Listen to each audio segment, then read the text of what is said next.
Indignez-vous, nous sommes les 99%. Occupy Wall Street, Francfort, Paris, depuis 2011, ça s'agite sérieusement dans le vortex digital.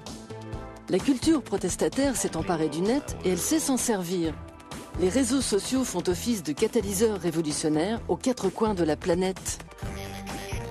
C'est un mouvement de masse mondialisé, volontairement insaisissable et nébuleux, sans structure établie et sans meneur. Ces activistes se comptent par milliers, ils communiquent en réseau et ont tous un point commun, ils ne sont pas contents du tout.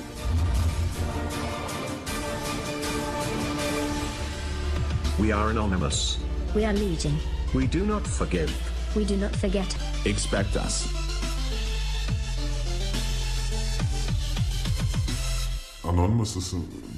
Anonymous, c'est comme un banc de poissons.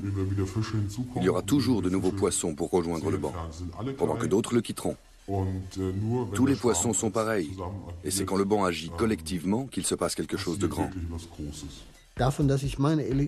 En confiant mon intelligence à un essaim, je contribue à créer une intelligence supérieure. On peut faire confiance à un essaim. Il fait généralement les bons choix parce que c'est la majorité qui décide. Ils sont la horde sauvage de l'autoroute numérique, les Anonymous. Internet est leur terrain de jeu. Égard à ceux qui ne respectent pas leurs règles, la punition est immédiate. Ils n'ont peur de rien ni de personne et détestent deux choses, la censure et les hiérarchies. Sur Internet, vous n'avez pas de couleur de peau, pas de sexe, pas de visage. Vous n'êtes ni jeune, ni vieux, vous ne dépendez de rien, ni de personne. Toute forme de hiérarchie est contraire à ce principe qui est celui d'un collectif constitué d'êtres égaux.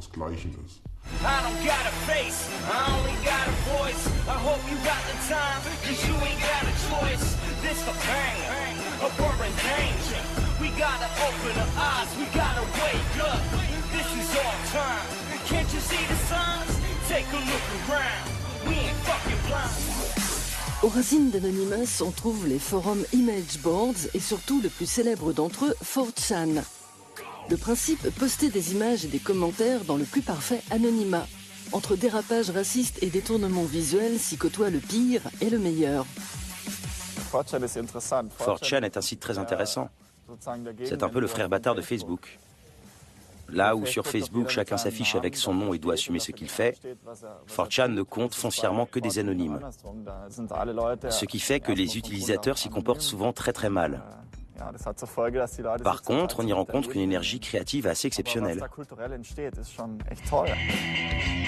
C'est en 2008 que le monde découvre les vengeurs masqués d'Anonymous. La scientologie a la mauvaise idée de vouloir faire interdire une vidéo de Tom Cruise sur YouTube, censurer le net, et puis quoi encore? La riposte des hackers sera cinglante et rapidement relayée par la rue.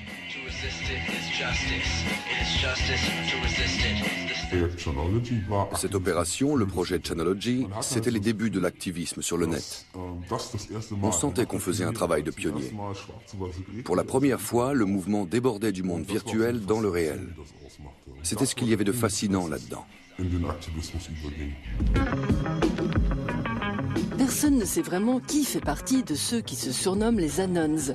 Ce que l'on sait, c'est qu'ils aiment arborer le masque du révolutionnaire Guy Fawkes, le même que porte le héros du comique et du film V pour Vendetta.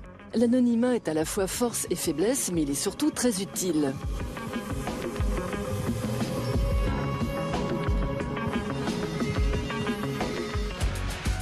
Car mieux vaut avancer masqué quand on vient se frotter au gouvernement, aux multinationales ou au cartel de la drogue mexicain.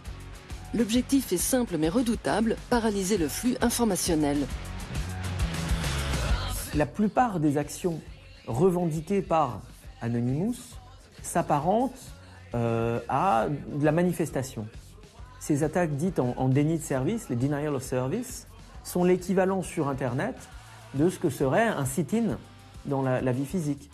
Quand 1000 personnes vont cliquer pour rendre le site de PayPal ou de l'Élysée inaccessible, c'est un petit peu comme si 1000 personnes venaient s'asseoir devant une banque ou un restaurant ou un supermarché pour empêcher aux clients d'y accéder et pour empêcher aux employés de pouvoir faire leur travail pour montrer quelque chose.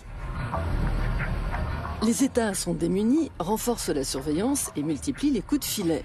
On parle de cybercriminalité, on critique les risques de manipulation du mouvement par certains.